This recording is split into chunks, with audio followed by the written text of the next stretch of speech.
जय हिंद दोस्तों इस वीडियो में आपको बताने वाला हूं रक्षा अनुसंधान एवं विकास संगठन यानी कि डीआरडीओ अप्रेंटिस ऑनलाइन फॉर्म 2020 के बारे में कि कैसे आपको ये फॉर्म फिलअप करना है। तो आप इस वीडियो को देखते रहिए, मैं आपको इसके बारे में पूरी जानकारी देने वाला हूं जिससे कि आप इस फॉर्म को बिना किसी मिस्टेक के भर पाओगे।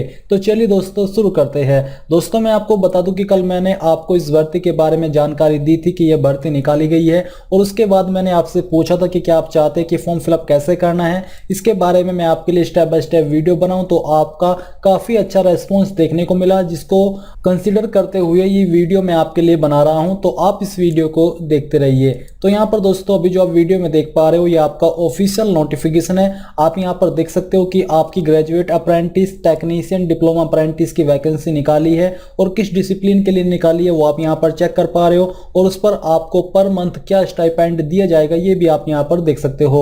आपका जो सिलेक्शन किया जाएगा वो आपका इंटरव्यू के द्वारा किया जाएगा और जो कि आपका 13 नवंबर 2020 को होने वाला है। अब यहाँ पर आप इसमें जो अप्लाई कर पाओगे ये आपको ऑनलाइन एंड ऑफलाइन दोनों वे में करना है। बेसिकली अब इसमें ऑफलाइन का कुछ मतलब रह नहीं गया है, ये आपका टोटली ऑनलाइन ही होने वाला है। क्योंकि आपको क्या करना है, आपको फॉर्म को डाउनलोड करके टाइपिंग के वे में भरना है। क्योंकि आप यहाँ पर देख सकते हो कि application filled by hand will be summarily rejected, यानी कि अगर आप फॉर्म को डाउनलोड करके उसको हैंड से फिलअप करोगे और फिर उसको दी हुई ईमेल आईडी के ऊपर सेंड करोगे तो वो रिजेक्ट कर दी जाएगी। यानी कि आपको अपने एप्लीकेशन फॉर्म को टाइपिंग फॉर्मेट के अंदर ही भरना होगा। अगर आप इसी नोटिफिकेशन में नीचे की तरफ आओगे तो यहाँ पर आपको आपका एप्लीकेशन फॉर्म देखने को मिलेगा और इसी में आपको यहाँ पर नीचे की तरफ इन्होंने स्पेशली फिर से बोला है कि biodata to be typed in this format and submitted, यानी कि इस फॉर्मेट के अंदर आपको अपनी जानकारी यानी कि बायोडाटा टाइप करना है। Those filled by hand will be summarily rejected, यानी कि जो लोग इसको हैंड से भरेंगे वो फॉर्म पहले ही रिजेक्ट कर दिया जाएगा, चाहे आपने उसके अंदर कितनी भी अच्छी जानकारी या फिर आपकी कुछ भी क्वालिफिकेशन क्यों ना हो। तो अब ये आप कैसे टाइप कर पाओगे ऑफलाइन फॉर्म में, ये जानकारी आपको इस वीडियो के अंदर मिलने वाली है। अब दोस्तों मैं आपको बता दूं कि इस फॉर्म को टाइपिंग फॉर्मेट में भरने का तरीका मैंने आपके लिए निकाल लिया है कि कैसे आप इसको भर पाओगे। तो आपको क्या करना है, आपको वीडियो के डिस्क्रिप्शन में जाना है और यहां से इस एप्लीकेशन फॉर्म को डाउनलोड कर लेना है। ये आपका सिर्फ एप्लीकेशन फॉर्म है, जो बाकी की अन्य इसमें जो फाइल ऐड थी वो मैंने हटा दी है। यहाँ पर सिर्फ आपका एप्लीकेशन फॉर्म है, ये आपको पीडीएफ डाउनलोड कर लेनी है। डाउनलोड करने के बाद अब आपको एक और लिंक वीडियो के डिस्क्रिप्शन में देखने को मिलेगा, उस लिंक को आपको ओपन करना है और ओपन करने के बाद आपके सामने वेबसाइट आ जाएगी। अब जो आपने एप्लीकेशन फॉर्म को डाउनलोड किया है वो आपको यहाँ पर चूज फाइल के ऊपर क्लिक करना है और जहां पर भी आपकी फाइल मौजूद है डाउनलोड की हुई वो यहां पर आपको अपलोड करनी होगी। तो चलिए मैं यहां पर आपको इसको अपलोड करके दिखाता हूं। तो आपको यहां से उस फाइल को सिलेक्ट कर लेना है जहां पर भी आपकी फाइल है और सिलेक्ट करने के बाद यहाँ से इसको ओपन करना होगा। ओपन करने के बाद आपके सामने वो ओपन हो जाएगी और यहाँ पर आपको आपका एप्लीकेशन फॉर्म देखने को मिल जाएगा। अब चलिए मैं आपको बताता हूँ कि कैसे आपको इसको टाइपिंग फॉर्मेट में भरना है। तो यहाँ पर दिया जा रहा है आपका टेक्स्ट, तो आपको टेक्स्ट के ऊपर क्लिक करना है। टेक्स्ट के ऊपर क्लिक करने के बाद या टच करने के बाद यहाँ पर दिया जा रहा है नेम, तो आपको नेम के सामने टिक करना है और टिक करने के बाद जो भी आपका नेम है वो नेम आपको यहाँ पर भर देना है, लिख देना है। यानी कि लिखने के बाद दोस्तों अगर आपका जो नाम है वो बड़ा आ रहा है तो आप यहाँ पर टेक्स्ट के ऊपर जो यहाँ पर आप देख पा रहे हो यहाँ पर क्लिक कीजिए। इसमें इसको रेगुलर या फिर स्मॉल में जैसे भी आप रखना चाहते हो वो रख सकते हो। मैं यहाँ पर इसको स्मॉल करता हूँ और स्मॉल करने के बाद मैं इसको नेम के सामने जो जगह है उसके सामने रख देता हूँ। याद देख लीजिए आपका नाम आ चुका है। ये नाम आपका 10वीं की मार्कशीट के अनुसार होना चाहिए। फिर सेम तरीके से आपको यहाँ पर फादर नेम फिलअप करना है। तो आपको क्या करना होगा, फिर से आपको यहाँ पर टेक्स्ट के ऊपर क्लिक करना है और नया टेक्स्ट यहाँ पर ले लेना है और लेने के बाद आपको अपने पिताजी का नाम भी यहाँ पर एंटर कर देना है। तो चलिए मैं यहाँ पर इसको एंटर कर देता हूँ और एंटर करने के बाद हम यहाँ से इसको भी फादर नेम के सामने रख देते हैं। रखने के बाद नीचे आता है नेशनलिटी, यानी कि आपकी राष्ट्रीयता क्या है। तो यहाँ पर आपको फिर से टेक्स्ट के ऊपर क्लिक करना है और नेशनलिटी के सामने आपको INDIN यानी कि इंडियन लिखना होगा। तो चलिए हम यहाँ से इसको लिख करके इसको भी यहीं पर इसके सामने रख देते हैं, जिससे कि ये कोई भी जानकारी ऐसा ना हो कि मिसप्लेस हो जाए। इसके बाद दोस्तों है डेट ऑफ बर्थ। तो जो भी आपकी डेट ऑफ बर्थ है वो डेट ऑफ बर्थ आपको यहाँ पर टेक्स्ट के ऊपर क्लिक करके सेम तरीके से भर देनी है। मैं आपको बता चुका हूँ कि कैसे आपको करना है।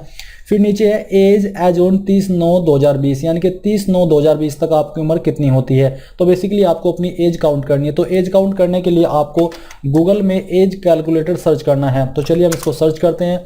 सर्च करने के बाद जो यहाँ पर पहली वेबसाइट आएगी आपको ओपन करनी है। ओपन करने के बाद आपके सामने ये वेबसाइट आ जाएगी। अब सबसे पहले तो आपको अपनी डेट ऑफ बर्थ सेलेक्ट करनी है। तो यहाँ से चलिए मैं अपनी डेट ऑफ बर्थ सेलेक्ट कर लेता हूँ 02, और यहाँ से जो भी आपका ईयर है वो आपको सिलेक्ट करना होगा।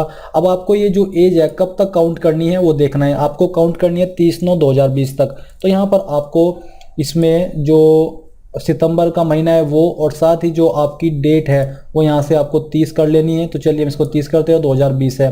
फिर आपको कैलकुलेट के ऊपर क्लिक करना है। इसके ऊपर क्लिक करने के बाद आपकी एज होती है, जो भी आपकी एज निकल के आती है वो एज यहाँ पर आपको भरनी होगी। तो यहाँ पर आपको ईयर के सामने ईयर लिखना है, आपको टेक्स्ट के ऊपर क्लिक करना है और ईयर के सामने क्लिक करके इसमें जो भी आपका ईयर आया है वो ईयर यहाँ पर भरना होगा, और इसको आपको स्क्रॉल करके यहाँ पर रख देना है जहाँ पर आप इसको रखना चाहते हो। तो चलिए हम इसको यहाँ से कर देते हैं। फिर इसके बाद दोस्तों आपको मंथ के सामने मंथ लिखना है और डे के सामने डे लिख देना है। कास्ट कैटेगरी, तो जो भी आपकी कास्ट कैटेगरी है वो आपको यहाँ पर उसके सामने लिख देनी है। इसके बाद है ईमेल एड्रेस, तो जो भी आपकी ईमेल आईडी है वो ईमेल आईडी आपको यहाँ पर लिखनी होगी। तो जैसे कि मेरी ईमेल आईडी मैं आपको यहाँ पर लिख के दिखाता हूँ, आपको इस प्रकार से इसको लिखना होगा। लिखने के बाद आप देखोगे फ़ोन नंबर, आपको सेम तरीके से अपना फ़ोन नंबर लिखना है। कोरस्पोंडेंस एड्रेस, यानी कि आपका प्रजेंट एड्रेस, तो जो भी आपका प्रजेंट एड्रेस है वही एड्रेस आपको यहाँ पर लिख देना है। अगर आपका परमानेंट एड्रेस भी सेम है प्रजेंट एड्रेस का ही, तो आप यहाँ पर परमानेंट एड्रेस के सामने लिख सकते हैं सेम एज कोरस्पोंडेंस एड्रेस, यानी कि फिर से आपको दोबारा से अलग से ये एड्रेस भरने की आवश्यकता नहीं पड़ेगी। बट अगर आपका प्रजेंट एड्रेस और परमानेंट एड्रेस अलग अलग है तो आप अलग अलग भी लिख सकते हैं। फिर 12th पॉइंट आता है एजुकेशनल क्वालिफिकेशन का। तो अब यहाँ पर आपको क्वालिफिकेशन की जानकारी देनी है क्रोनोलॉजिकल ऑर्डर में, यानी कि 10, 12 और फिर इसके बाद डिप्लोमा या फिर डिग्री की जानकारी। तो सीरियल नंबर के अंदर आपको यहाँ पर टेक्स्ट के ऊपर क्लिक करके 1 एंटर कर देना है, और इसके बाद एग्जाम्शन डिग्री, तो और एग्जाम्शन डिग्री में आपको टेक्स्ट के ऊपर क्लिक करके सबसे पहले 10th की जानकारी भरनी है। तो आपको यहाँ पर 10th लिखना होगा, या फिर आप मैट्रिक लिख सकते हैं। तो यहाँ पर इसको आपको लिखने के बाद कॉलम में सही से फिक्स कर देना है, और फिक्स करने के बाद आपको बोर्ड यूनिवर्सिटी का नाम देखने को मिल पा रहा है। आपको यहाँ पर उस बोर्ड का नाम लिखना है जिस बोर्ड से आपने 10वीं पास की है। सब्जेक्ट आपके पास क्या क्या थे उन सब्जेक्ट का नाम यहाँ पर आपको लिख देने हैं। किस ईयर के अंदर आपने पास की थी वो आपको यहाँ पर टाइप करने होंगे। क्या आपकी क्लास या डिवीजन थी वो आपको टाइप कर देनी है, और आपके नंबर CGPA के अंदर थे परसेंटेज के, उसके अकॉर्डिंग आपको यहाँ पर जानकारी लिखनी होगी, टाइप करनी होगी। फिर सेम तरीके से आपको सीरियल नंबर 2 के अंदर 2 लिखना है, और एग्जाम्शन डिग्री के अंदर आपको 12th की जानकारी डालनी है। फिर आपको किस बोर्ड से किया उसका नाम देना है, सब्जेक्ट क्या थे PCM PCB वो आपको डाल देना है, year of passing, class division ये आपको भरना है। फिर आती है डिप्लोमा या फिर डिग्री की जानकारी। तो यहाँ पर आपको सीरियल नंबर 3 में एग्जाम्शन डिग्री के अंदर आपकी जो भी डिग्री थी वो डिग्री का नाम देना है, किस यूनिवर्सिटी से की थी उसका नाम देना है, किन सब्जेक्ट से की थी उस सब्जेक्ट का नाम देना होगा, ईयर ऑफ पासिंग और अन्य जानकारी आपको सेम तरीके से भर देनी है। फिर है if you are related to any DRDO employ please give details thereof, यानी कि अगर आप किसी के रिलेटिव है तो आपको यहाँ पर उनकी जानकारी दे देनी है। अगर आप फ्रेशर हो तो आपको ये सब जानकारी भरने की कोई भी आवश्यकता नहीं है। फिर आता है enrolment date and number for NATS BOAT RDAT। तो अगर यहाँ पर आपने जो इन वेबसाइट के ऊपर रजिस्ट्रेशन करके रखा है वो रजिस्ट्रेशन नंबर यहाँ पर आपको देना होगा। अगर आपने इनके ऊपर रजिस्ट्रेशन नहीं किया तो आपको कर लेना है। कैसे कर पाओगे उस वीडियो का लिंक आपको इस वीडियो के डिस्क्रिप्शन में मिल जाएगा। फिर यहाँ पर दोस्तों आपको देखने को मिलेगा डेट की, यानी कि किस डेट में आपने इस फॉर्म को भरा है, तो वो डेट यहाँ पर आपको लिख देनी है। सिग्नेचर भी आपको यहाँ पर अपने डिजिटली ही अटैच करने होंगे। वो आप कैसे कर पाओगे मैं आपको दिखाने वाला हूँ। लिस्ट ऑफ इनक्लोजर्स, यानी कि आप इस PDF के साथ कौन कौन से इनक्लोजर्स यानी कि डॉक्यूमेंट अटैच करने वाले हो उनका नाम आपको देना है। जैसे कि यहाँ पर 10th की मार्कशीट, 12th की मार्कशीट और जो आपकी ग्रेजुएट की मार्कशीट है वो, अगर आप इस फॉर्म को SC ST OBC से भरे हो तो उनकी जो सर्टिफिकेट है वो भी। तो ये आपको क्या करना है बेसिकली, यहाँ पर आप पहले ये भी जान लीजिए कि फोटो अटैच कैसे करना है। तो यहाँ पर आपको फोटो का आइकन देखने को मिल पा रहा है, आपको फोटो का आइकन के ऊपर क्लिक करना है और यहाँ से फोटो को सिलेक्ट करना है, ओपन करना है। ओपन करने के बाद आपका फोटो यहाँ पर आ जाएगा। फिर इसको यहाँ से आपको थोड़ा स्मॉल कर लेना है, और स्मॉल करने के बाद आपको इसको यहाँ पर इस कॉलम में या फिर इस जगह में सेट कर लेना है। ये सेट करने के बाद आपका फोटो यहाँ पर आ जाएगा। फिर दोस्तों सेम तरीके से आपको यहाँ पर सिग्नेचर भी करने होंगे, यानी कि सिग्नेचर का फोटो भी डालना होगा। तो मैं यहाँ से आपको सिग्नेचर है उसको भी करके दिखाता हूँ। तो हम यहाँ से इसको ओपन करते हैं। ओपन करने के बाद आपका सिग्नेचर यहाँ पर आ चुका है।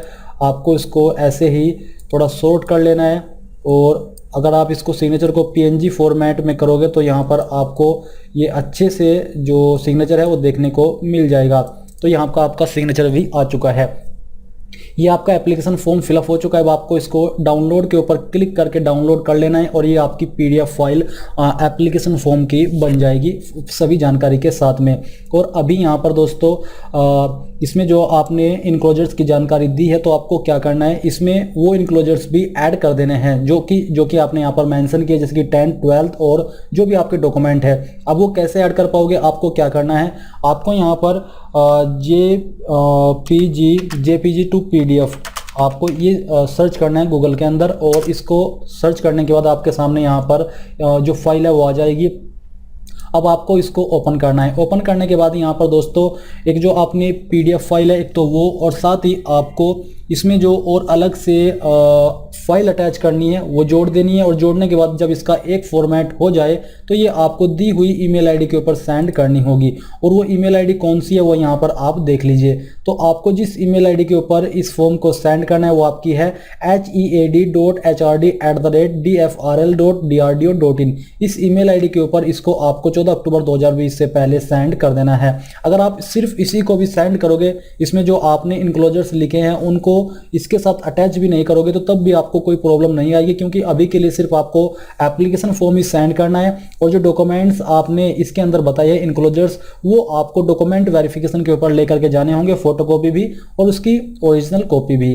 तो इस प्रकार से दोस्तों आप DRDO DFRL apprentice online form 2020 को भर पाओगे। यहाँ पर मैंने आपको सभी जानकारी क्लियर कर दी है, बट अगर आपके सामने फिर भी कोई एरर आता है, कोई प्रॉब्लम आती है, तो आप मुझे कमेंट करके पूछ सकते हो। मैं कोशिश करूंगा कि जितना जल्दी हो सके आपको आंसर कर सकूं।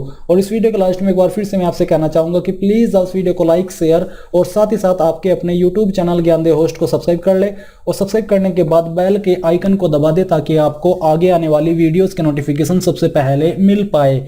जय हिंद दोस्तों।